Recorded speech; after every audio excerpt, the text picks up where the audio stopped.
everyone, hope you're all doing fantastic. Today I have a video for you guys about how I edit my Instagram photos because I get asked a lot, what filters do I use, what do I take my pictures with, do I have any apps that I use for my pictures, and all those kinds of things.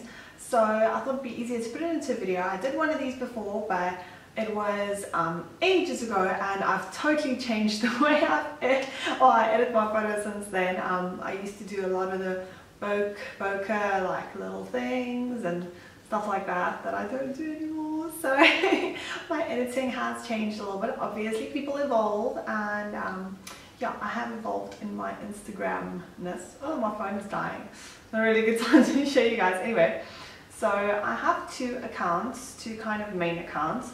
The one is Camps Bay Girl _ and I'm going to zoom in on these so you guys can see, and that's where I put all my kind of more, how can you say, like my photographic kind of photos. That doesn't make any sense, but it's basically nothing to do with my blog most of the time. And my other account is my kind of main account, and it's for my blog. It's Superficial Girls one, or just Superficial Girl on Instagram, and that's where I post all my like outfits and clothes and all that type of thing. So first off, the first question I want to answer is, what do I use to take my photos with? Now, I used to only take my photos with my iPhone, but that kind of has changed. If I'm in a pinch, or like a lot of the photos I take on my Superficial Girl account, I will still take with my iPhone. But if I don't use my iPhone, I most of the time use my Canon EOS 650D. I just find the quality much better, obviously, especially when I take photos for my Camps Bay Girl account, which is more like my photographic work, like I said.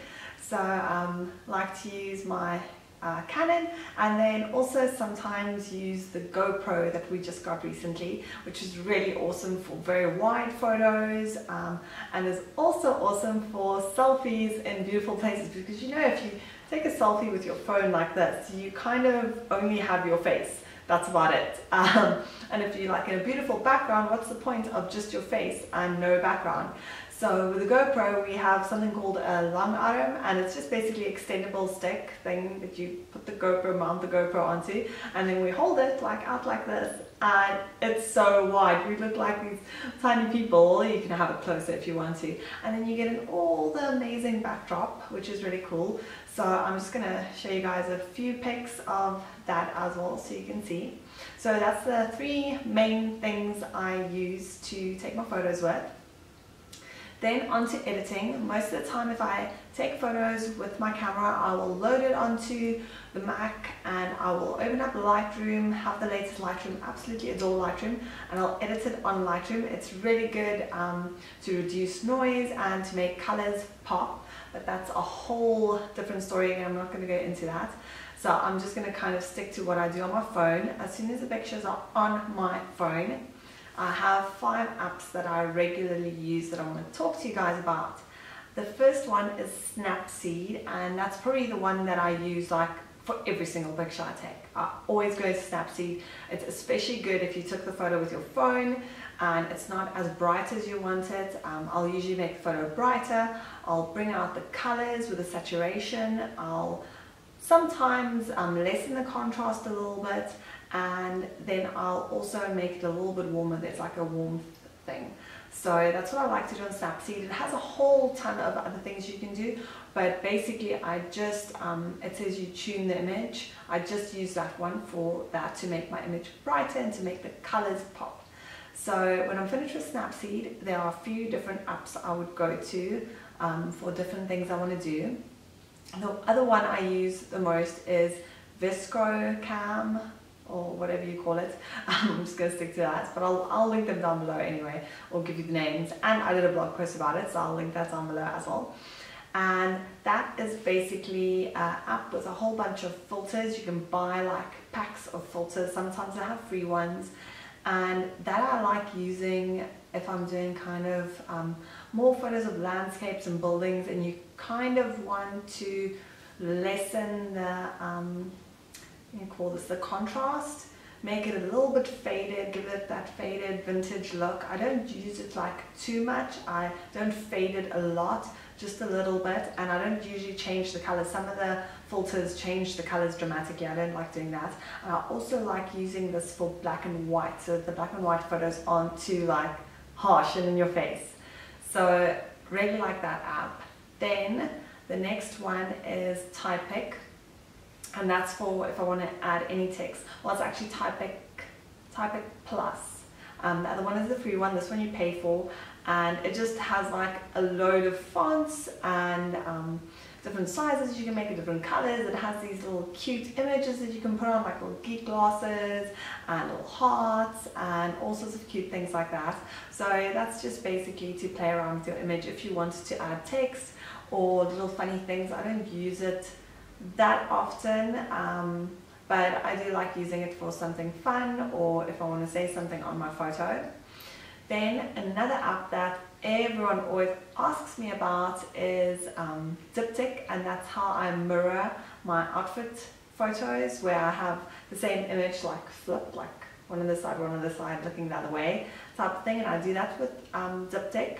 Been using that forever, but you can also make like cute little collages with it and all kinds of things like that. So I really like that one. I kind of use it a lot as well. Then another one I just recently got, I don't use it too often, but I do quite like the effects that it has, because my Instagram has a very specific look to it. I don't like playing around with effects too much, but this one is called Faded, and basically it also has a whole bunch of different filters. You can buy extra filters and then you have tons. It has light leaks and all sorts of things like that. So that's a really nice one to use if you want to put some effects in. I like the light leaks effect, especially the ones that are on there. It gives like, you can give like this pink glow from the side, and it's really nice for beach pictures or summer pictures, just to kind of give it that nice warm happy feeling. I don't know, it makes me happy.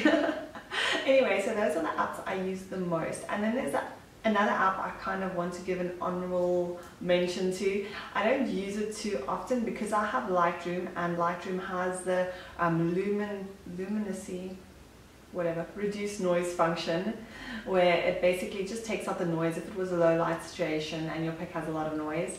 You can also install Photoshop on your phone. It's Photoshop for your phone. Obviously it's not exactly the same as Photoshop at all that you can get on your computer, but it does have a reduce noise function, which is amazing if you don't have it on Lightroom, because the death of me is like grainy pics. Absolutely hate, pet peeve, people with grainy pics, especially if you post sunset pics. Sometimes that really nice sunset time where the clouds are all pink and stuff, it's already quite dark and late, and if you don't reduce the noise, your pic's going to have grain in it, especially if you take it with your phone, and it's going to be awful. I'm sorry. It's just one of those things I absolutely hate. Anyway, so that is how I usually edit my Instagram pictures. And then, oh, one last thing, Instagram did update, and you can now have the functions that you have with Snapseed on the Instagram app, but I haven't really used it that much, maybe to tweak a little bit, and especially to straighten. That's like where I straighten everything, because I also don't like skew pics. So that's really cool. And then sometimes, well, a lot of the time, I have to admit, a lot of the time on my Superficial Girls page, I put the Valencia filter on, just because it makes it like nice and warm looking. I don't like things to be cold looking, like bluish, if you get that. So anyway, that is what I do, and I did do a blog post about this. I'll link it down below if you guys forget the apps or you want to read a little bit more about it or whatever. And yeah, you can go follow me at Superficial Girl or at CampsbayGirl_ on Instagram if you want to check out my photos. And I hope this helped you a little bit with your editing of your Instagrams. And yeah, I hope you all have a fab day. Ciao, ciao.